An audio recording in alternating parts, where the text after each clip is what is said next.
Nous sommes au château de Vincennes, bien sûr, au pied du donjon, le fameux donjon de 52 mètres de hauteur. Et derrière nous, nous avons la Sainte-Chapelle. La Sainte-Chapelle a subi beaucoup de désordres et beaucoup de dégâts.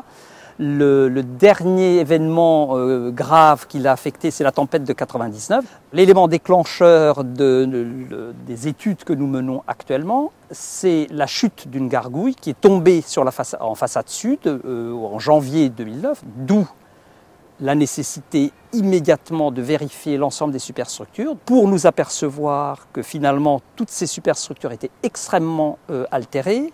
Et donc, comme il se doit sur tout monument historique classé, nous engageons une étude préalable à la restauration pour définir les pierres, les sculptures, les éléments de structure à conforter, à restaurer, voire à restituer.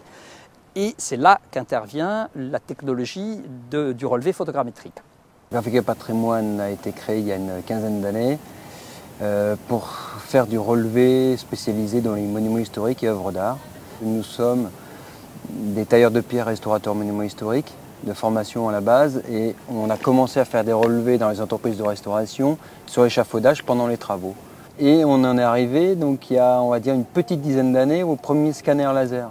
Ça nous a permis toujours de ne pas avoir besoin d'échafaudage, d'aller très vite, d'avoir une exhaustivité, une très grande précision de la mesure, d'avoir un état de conservation aussi des bâtiments, de pouvoir après en relever les déformations, les plans, les coupes, les élévations. Sur un chantier comme ça, on va d'abord regarder l'environnement général du site, regarder comment je peux faire pour rattacher tous mes scans les uns aux autres en faisant une polygonale avec un tachéomètre.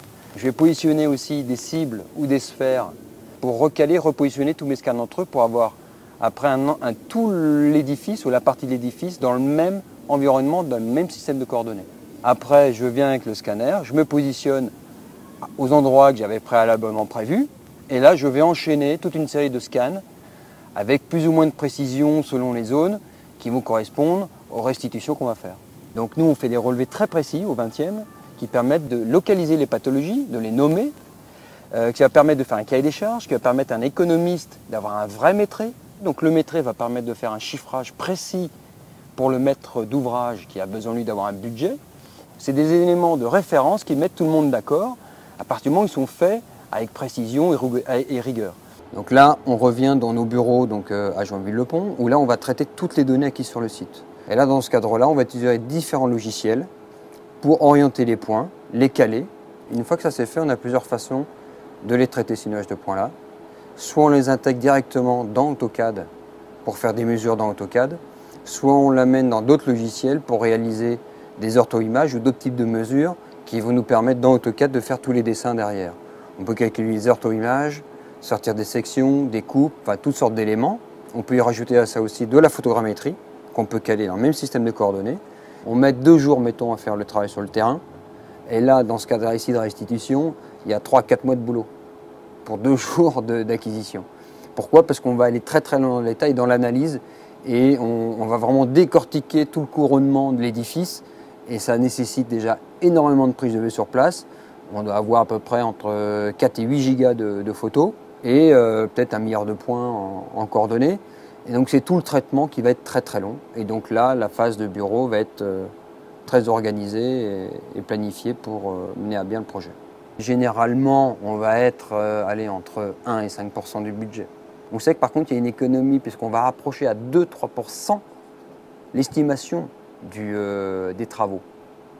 Donc ça veut dire qu'il y a quand même des garde-fous qui sont mis sur l'estimation des travaux, sur les documents que vont avoir les entreprises lors de la consultation, quand ils vont faire les travaux, et que là, par contre, il y a une réelle économie, et que l'économie qui est réalisée ici paye largement le coût de l'étude. Ces relevés-là, type photogrammétrique, lasergrammétrique, ont un intérêt.